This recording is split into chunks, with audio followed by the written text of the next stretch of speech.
Olá, esse é o programa Sociedade Solidária, um fórum para o diálogo sobre os desafios do Brasil, uma iniciativa da LBV. Na edição de hoje, continuamos a nossa série sobre a proteção dos direitos de crianças e adolescentes, com um foco especial naquelas que, muitas vezes, acabam não tendo a devida atenção por parte da sociedade, mas, ao mesmo tempo, estão numa fase crítica para o seu desenvolvimento, com efeitos para toda a vida. São as crianças na chamada primeira infância, a fase que vai de 0 a 6 anos de idade. Para falar com a gente sobre este assunto, trazendo também contribuições, propostas que a sociedade civil tem levado a todos dentro dessa temática tão importante, nós recebemos novamente o presidente do Instituto 0 a 6, o Dr. João Figueiró. Ele é médico clínico, psicoterapeuta, com mais de 40 anos de experiência e vai compartilhar com a gente seus conhecimentos na área de neurologia e também a mobilização dessa entidade que tem reunido outras organizações que se dedicam ao assunto. Primeiramente, agradecemos em nome da LBV pelo senhor estar novamente aqui falando sobre esse tema tão importante. Seja sempre muito bem-vindo. Obrigado, Daniel. Um grande prazer estar aqui e retornar a essa casa que tem feito um trabalho tão consistente e tão de longa duração em benefício da sociedade. Bom, para começar, qual que é o diagnóstico que o senhor faz como especialista das crianças de 0 a 6 anos de idade aqui no Brasil?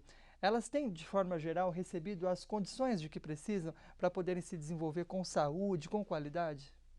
Infelizmente, Daniel, não. O diagnóstico da situação da primeira infância no Brasil, infelizmente, é muito ruim ainda. Nós temos a maioria das crianças nessa faixa etária que não tem os seus direitos, todos eles assegurados. Hoje nós temos uma população aproximada de 20 milhões de crianças nessa faixa etária. Se estima que em torno de 11 milhões dessas crianças tenham de 0 a 3 anos. E, por exemplo, o direito assegurado pela Constituição Federal à saúde, o direito à educação, o direito à creche, são sistematicamente desrespeitados para a grande maioria dessas crianças. E essa faixa etária é a faixa etária da vida humana mais vulnerável.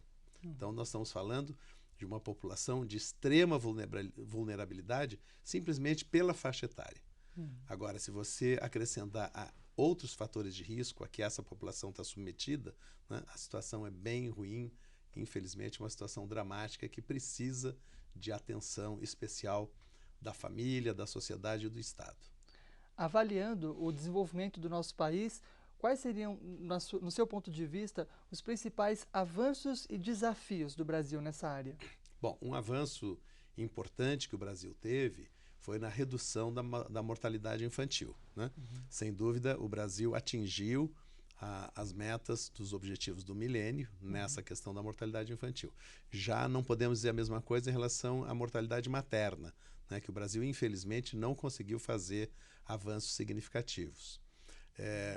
A questão da miséria. A população de 0 a 6 anos tem o dobro da incidência de extrema miséria quando comparado com a média nacional. A média nacional está em torno de 8, 9%. E a primeira infância, a extrema miséria, nós temos 17,8% dessa população. A questão, por exemplo, da alimentação, que é uma consequência da miséria, Nós temos aí em torno de 30% da população de 0 a 4 anos sofrendo de insegurança alimentar grave e moderada. Ou seja, crianças que não têm a quantidade de energia, de calorias e de nutrientes que necessita por dia para o seu desenvolvimento pleno. E essa insegurança alimentar, hoje, olhando para o país, é muito difícil vermos casos de famílias que não têm acesso a alimento algum. Ela se dá por uma falta de educação alimentar, na sua avaliação?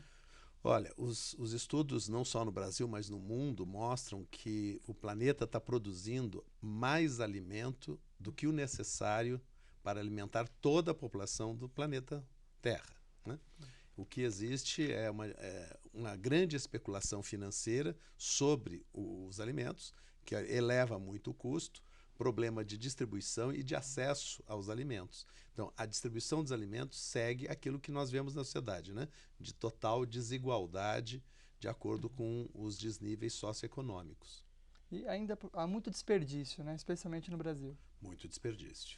Bom, pensando agora nessas crianças que hoje estão na sua primeira infância e estão expostas a uma série de problemas, não só no Brasil, mas no mundo, quais são as consequências disso daqui para frente? Por que é tão importante nós termos um olhar para essa fase do desenvolvimento das crianças? Então, o período compreendido mesmo antes da concepção, né? O período da pré-concepção, Desde a concepção, né? até o final do 6º ano de vida, é o período mais importante da neuroconstrução. O que é isso? A formação do cérebro. Principalmente o período intrauterino, o período embrionário, né, que o bebê está dentro da barriga.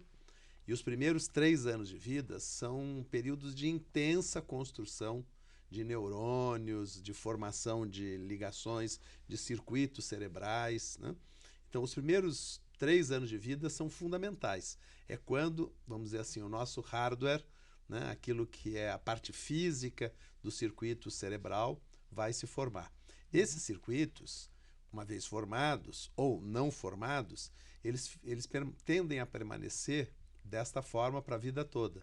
Significa que os comportamentos, os padrões de reações, a personalidade, o caráter, as decisões morais, as decisões éticas, né, o humor da pessoa, a forma dela se comportar e interagir socialmente, as suas emoções predominantes, elas são determinadas nesse período inicial.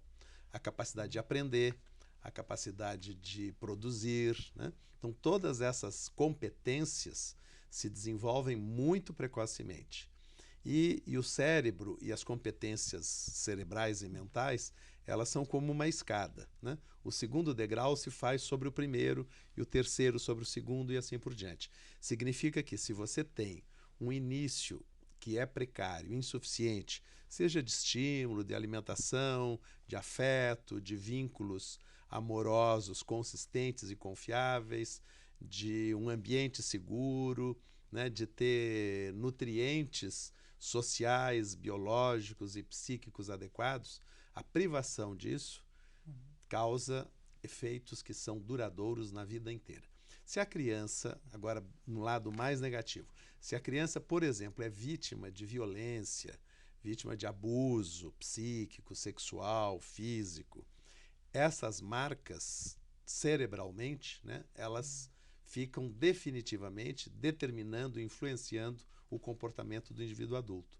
Então nós sabemos hoje, por exemplo, existem inúmeras pesquisas no mundo que crianças que são vítimas de abuso ou de violência no primeiro ano de vida, elas já são mais violentas e mais abusadoras no seu próprio terceiro ano de vida. Então, há aí uma cadeia uma coisa que é transgeracional, passa de uma geração para outra. Isso ocorre não só em humanos, ocorre em animais também. Realmente é um cuidado muito importante que tem que ser feito nessa fase, e inclusive no pré-natal. Isso também influencia na gestação da mãe e, portanto, no nascimento, nas características da própria criança. Com certeza, Daniel. Imagina o seguinte, o cérebro humano ele começa a se formar na 5ª semana de vida intrauterina, né? Depois, 5 semanas depois da concepção. E lá pela 12ª, 16ª semana de vida, o cérebro humano em formação produz 5.000 novos neurônios por segundo. Imagina essa velocidade, né? Imagina uma construção que você coloque 5.000 tijolos por segundo. É mais ou menos isso que ocorre no nosso cérebro. Mas esses tijolinhos, que são os neurônios, além disso, eles migram, eles se movimentam, eles emitem prolongamentos, eles se conectam com os outros, né? E no final, em torno da 20ª semana, nós já temos praticamente todos os neurônios que o nosso cérebro vai ter. Então, é um período de extrema vulnerabilidade, de extrema delicadeza. Nós não conhecemos hoje no universo nenhum objeto mais complexo e mais delicado do que o cérebro humano.